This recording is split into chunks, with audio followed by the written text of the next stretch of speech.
ازيكم حبايب قلبي، وحشتوني كتير. ان شاء الله مع الفيديو النهارده هنعمل مع بعض كيكه الشعير، ان شاء الله تعجبكم جدا وتعجب ولادكم.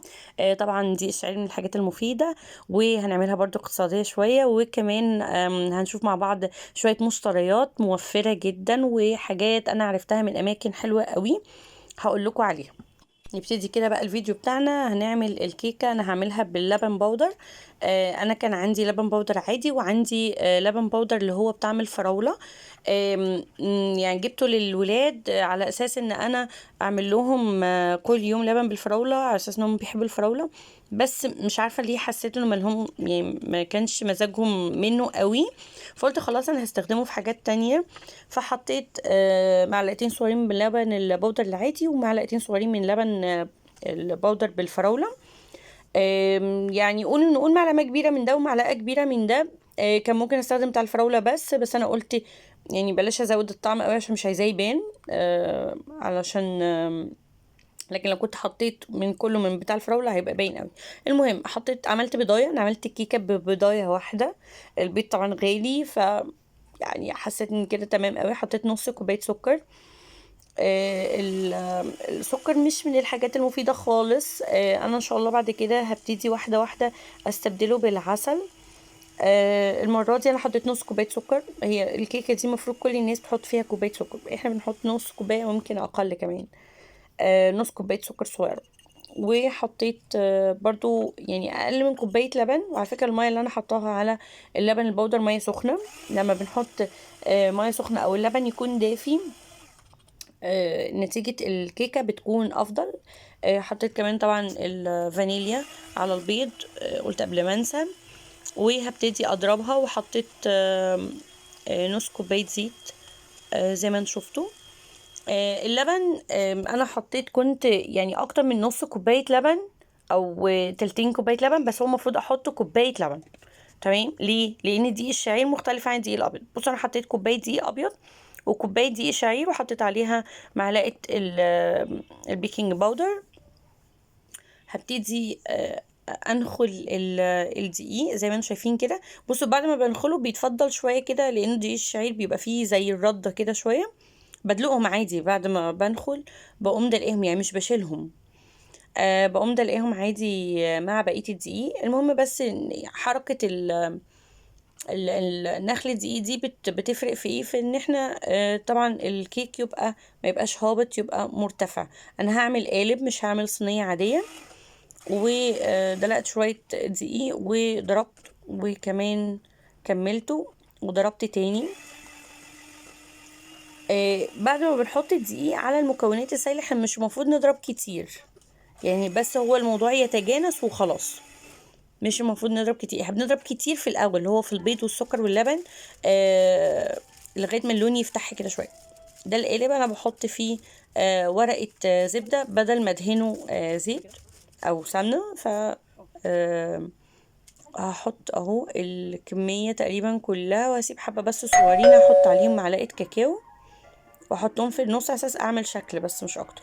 الحركه دي يعني بتبقى لطيفه قوي في الشكل النهائي للولاد.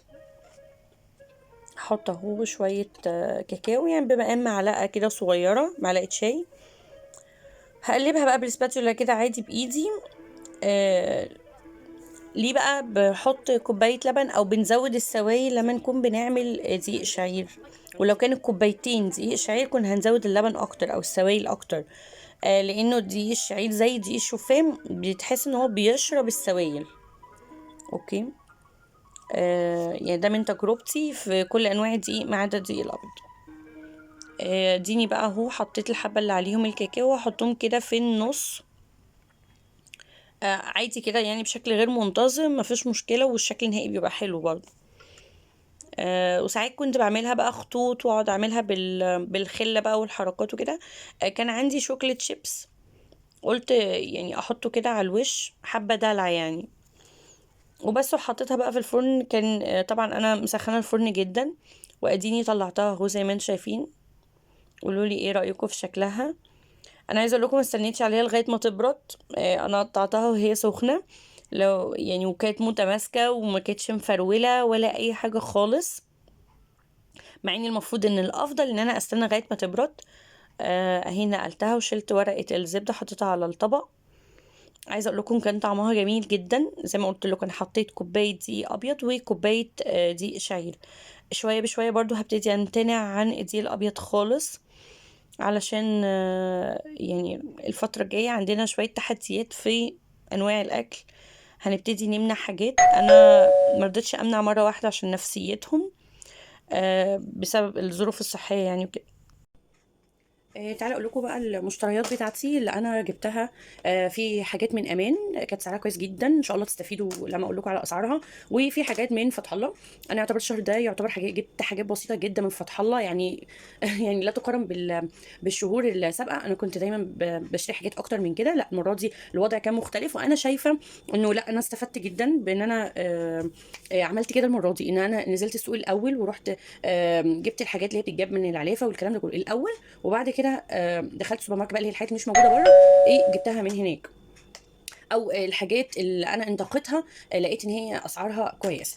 طيب اول حاجه هبتدي بيها حاجه مهمه جدا انا جبتها من امان. هي الزبده والسمنه بتاعت وطنيه.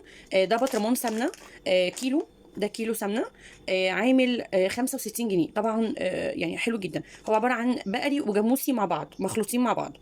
الوزن زي ما شايفين كده كيلو جرام. ده الوطنيه، سمنه بقري وسمنه جاموسي، ومكتوب عليه زبده جاموسي وزبده بقري. تمام.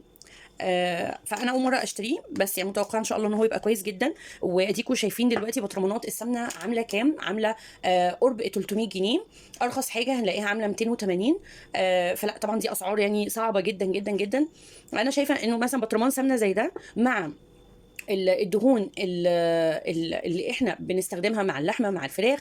يعني مثلا انا طبخه هعملها بلحمه او طبخه هعملها بفراخ، دي انا مش محتاجه احط فيها سمنه اصلا، يعني انا هكتفي بالدهون الحيوانيه اللي موجوده فيها. لكن لو اكله مثلا يعني هعمل رز مثلا، ده ما فيهوش ولا فراخ ولا لحمه، فبالتالي محتاجه مثلا دهون معلقه مثلا سمنه بسيطه. انا على فكره يعني اي حاجه ما فيهاش فراخ او لحمه وما بحطش كميه سمنه، انا حله كبيره بحط عليها معلقه سمنه، لان طبعا كتر السمنه برده مش كويس.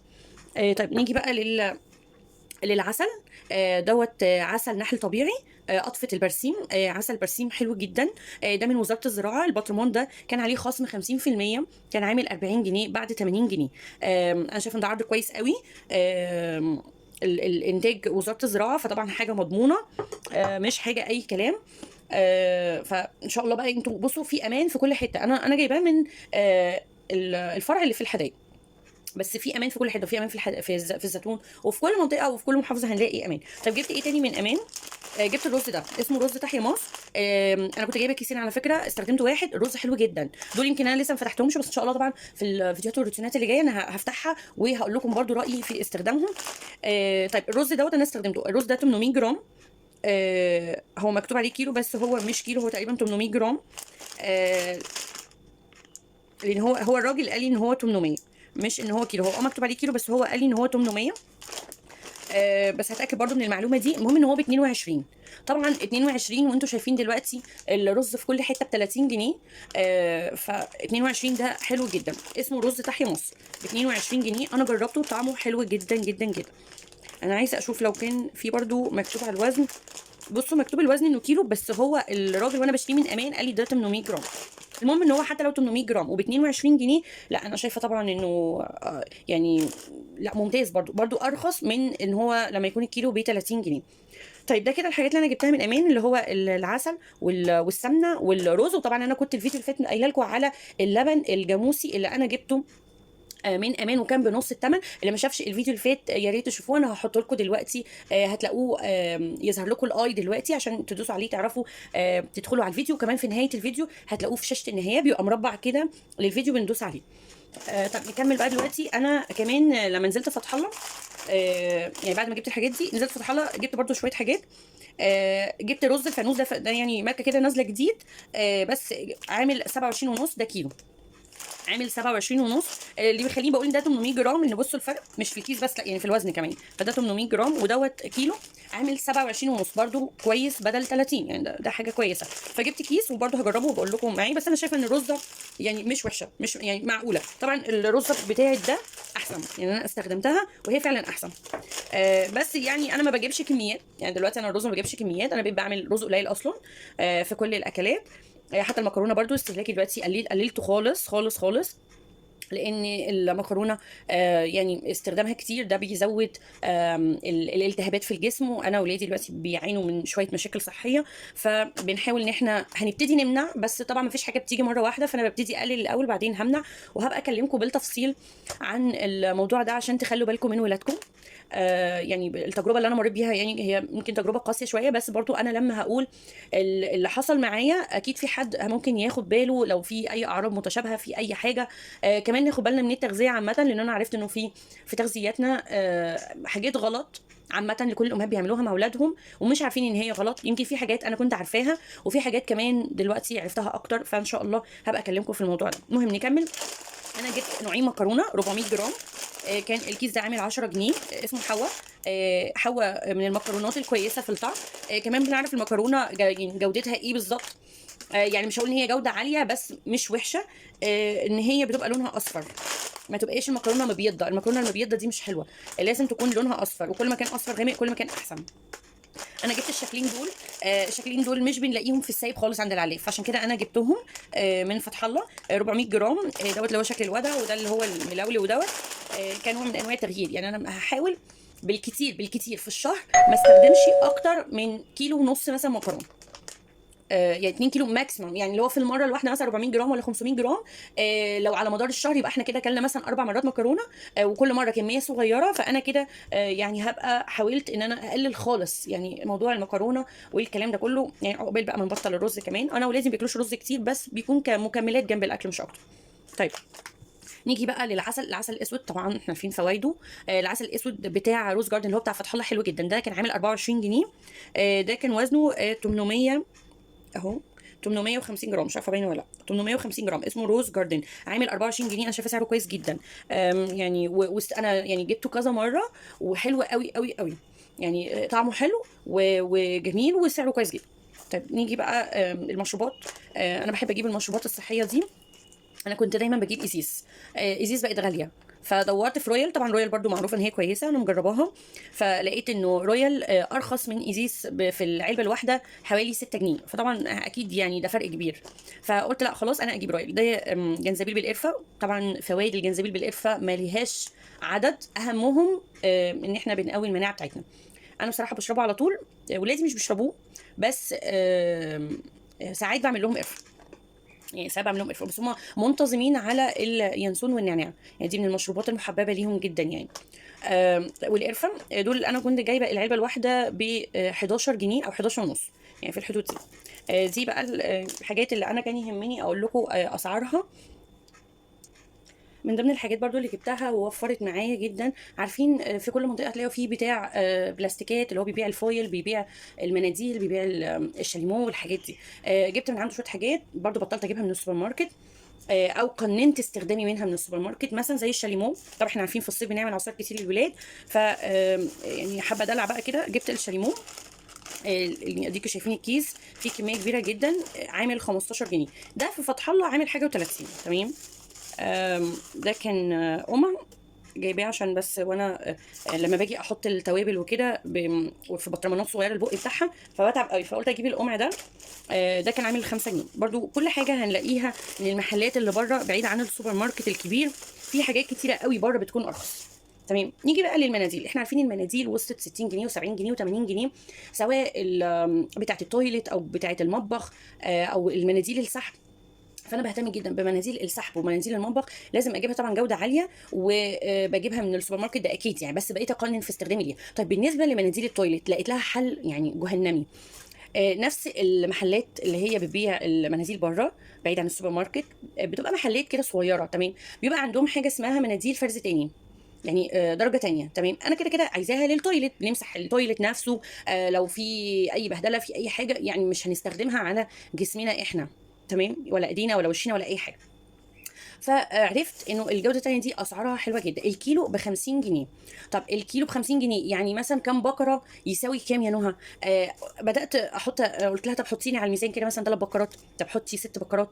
حطيت لي 6 بقرات. تمام.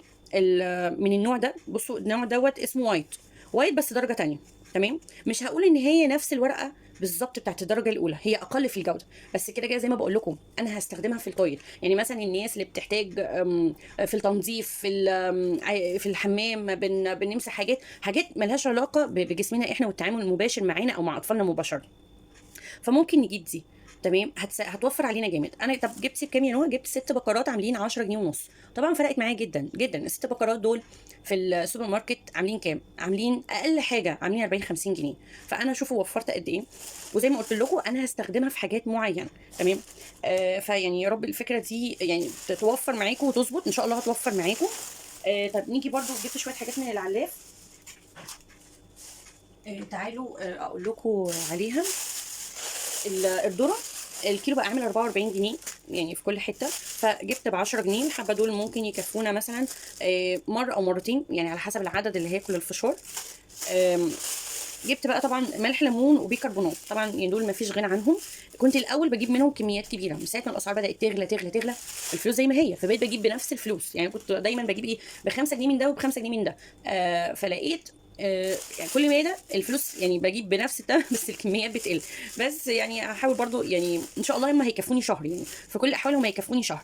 انا لما كنت بجيب كميه كنت بجيب كميه على اساس ان انا مش كل شهر اجيب منهم، يعني بجيب كميه ويفضلوا عندي. بس الطريقه دي خلاص ما بقتش هتنفع، لان لما بيكون معايا الفلوس ما ينفعش كلها اصرفها في حاجه معينه وفي حاجات تانية ما اتجابتش، فبقيت اجيب من كل حاجه في احتياجاتي بس بكميه اقل. فده الملح الليمون طبعا اهو بيبقى شكله باين قوي، بيبقى خشن. والبيكربونات بتبقى ناعمه. يعني هما الاثنين ابيض بس طبعا يعني شكلهم باين. وجبت السوداني يوصل 100 جنيه. انا جايباه من عند العلاف. في السوبر ماركت بيبقى اغلى طبعا. لقيته ب 100 جنيه فانا جبته ب 10 جنيه. المكسرات عامه مهمه. هي اي نعم بقت غاليه جدا بس هي مهمه.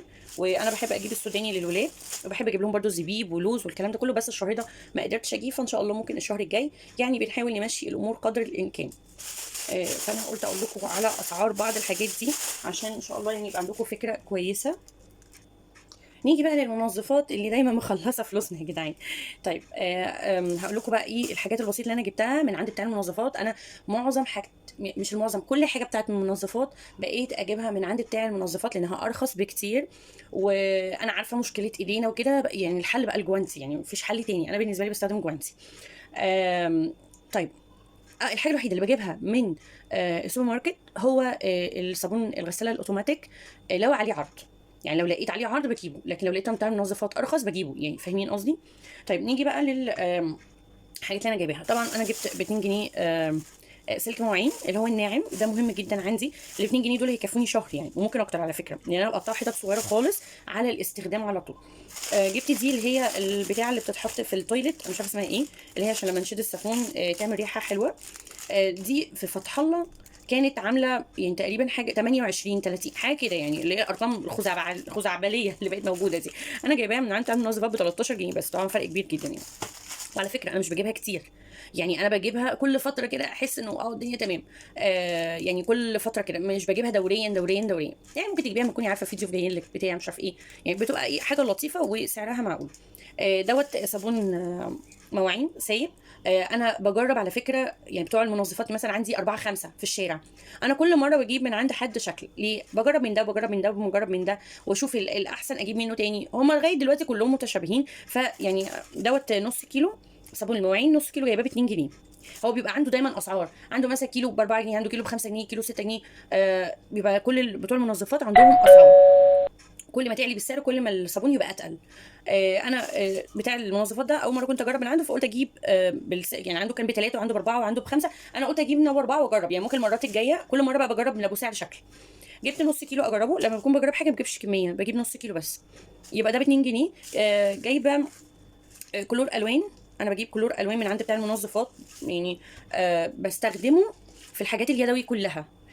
بستخدم حاجات تنظيفات في اليدوي كتير عشان اوفر في هلك الغساله ككهرباء وكصابون الغساله لانه غالي. وده دوني سايب ريحته حلوه قوي. انا هقول لكم بس سعر الكلور. سعر الكلور الالوان عامل 4 جنيه كيلو، انا جايبه كيلو. ده الدوني السايب حلو قوي عشان لما بغسل اي حاجه على ايدي. ايه الحاجه بتغسليها على ايدك يعني مثلا المشابه بتاعت الحمام، الفوطه بتاعت الرجلين اللي هي موجوده في الحمام، اللي هي اول ما نطلع من البانيو بننشف عليها، دي بتتغسل على طول كل يومين ثلاثه، فدي حاجات كلها انا بغسلها يدوي. الفوط بتاعت التنظيف اللي انا بلمع بيها التراب في الشقه كلها، الشرشوبه، الجردل، كل الكلام ده انا بحب اغسل الحاجه بصابون، بودر سايب وبكلور الوان، وكمان ولو الحاجه بيضه بستخدم لها كلور ابيض، وبحب كمان المعطر عشان تبقى الحاجه اللي هو الدوني عشان يبقى ريحته حلوه. طيب الكيلو الدوني كان الكيلو عامل 5 جنيه، الكيلو كان عامل 5 جنيه. بالنسبه بقى للصابون السايب انا جايبه نوعين، نوع اللي هو السايب بودر سايب، وده بيبقى رخيص جدا، الكيلو ب 13 جنيه. انا جبت ساعتها نص كيلو. بصوا انا حطيته طبعا في علبه، فرغته من الكيس لان انا كنت اول ما جبته استخدمته على طول، فعشان انا بفضيهم في علب بقى زي كده. مش هقول ان هو جوده عاليه، بس هو معقول في التنظيفات الدوريه، يعني مش حاجه مبقعه قوي ولا حاجه متوسخه قوي، بس اللي هو الحاجات الدوريه. تمام، فانا بستخدمه يعني مثلا عايز اغسل الحوض، عايز اغسل البانيو، عايز اغسل البلاط، الكلام ده كله بيوفر معايا جامد قوي في الغسيل الدوري، ومش بحط منه كتير. تمام، وما بيرغيش كتير، يعني هو ما بيرغيش كتير، فبالتالي بيسهل عليا في الشطف بصراحه. وبحط كل المنظفات بالطريقه دي في علب او ازايز بالشكل ده، اي علبه عندي ولا حاجه، دي انا مخلياها للمسحوق البودر السائل. طيب وبجيب بقى مثلا، كنت الاول بجيب اوكسي من ساعه ما بقى يعني غلي بقيت بجيب باهي، وانا جربت باهي حلو قوي على فكره. باهي الكيس ده انا جايباه من فتح الله ب9.5، هو بره بيتباع ب10، بس انا لما كنت بجيب حاجه فتح الله قلت طب خلاص طالما ب9.5 هجيبه. هو لو انا ما كنتش موجوده في فتح الله كنت هجيبه من بره، مش هدخل مخصوص عشان اشتريه واوفر نص جنيه، لانه يعني برضو حته الوقت والزحمه والنزول والطلوع. بس انا كنت حاطه الموضوع في دماغي ان انا هعرف سعر الحاجه بره بكام وجوه بكام، ولما اكون داخله هنا بالصدفه اجيب الحاجات المطلوبه مني واشوف سعرها. المهم ان انا باهي جبته ب9.5، بريحه اللافندر حلو جدا للهدوم. انا ساعات كتير بغسل هدوم على ايدي، بتكون حاجات احنا محتاجينها ضروري، فمش هستنى لما اعمل لها دوره غسيل في الغساله، بتكون حاجه محدده متوسخه فانا عايزه اغسلها دلوقتي عشان محتاجاها دلوقتي، فده بجيبه بستخدمه للهدوم، لانه يعتبر اغلى من البودر السايب. والبودر السايب قلت الكيلو ب 13 جنيه، انا كنت جايبه نص كيلو. بس دي كده حاجه المنظفات اللي انا جبتها.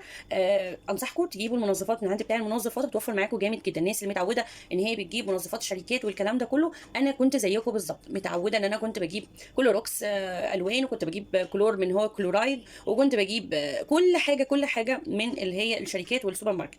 قللت كل ده وقننته ووجدت بدايل، ولما شفت البدايل لقيتها مش وحشه، يعني هي مش وحشه، هي مش اعلى جوده بس مش وحشه. وطول ما ايدينا في الحاجه في التنظيف احنا مش بنحتاج حاجات بقى عميقه وفظيعه عشان ننظف. واخيرا يا رب يكون الفيديو النهارده عجبكم وفاتكم. استاذنكم ما تنسوش تحطوا اللايك على الفيديو، يا ريت تعملوا شير لو انتم شايفين فيه اي معلومه مفيده. احنا هدفنا من القناه ان احنا نساعد بعض. ممكن انت تكوني عارفه معلومه تكتبيها لي في الكومنتات تفيدني وتفيد كمان المتابعين اللي بيقروا الكومنتات. عايزاكم تشوفوا الفيديو اللي فات ان شاء الله يعجبكم جدا، والفيديو اللي قبله كان يعني حماسي وفي كان ديكور، وكنت مغيره وضع البلكونه، ان شاء الله برضه هيعجبكم جدا. كل ده هتلاقوه في شاشه النهايات في نهايه الفيديو. كمان لو انت اول مره كنتي تشوفي القناه بسبب الفيديو ده، يا ريت تعملي تدوسي اشتراك وتبقي من عيلتنا، وتتاكدي ان الجرس معمول للكل، اللي هو بيبقى عليه علامه كده فوق الجرس. ده معناه انه اي فيديو انا بنزله هيجيلك اشعار في ساعتها. لو في حد معايا مشترك في القناه ومش بيجيله اشعارات قولوا لي في الكومنتات. وبس اخيرا اقول لكم بقى اشوفكم على خير واقول لكم باي باي.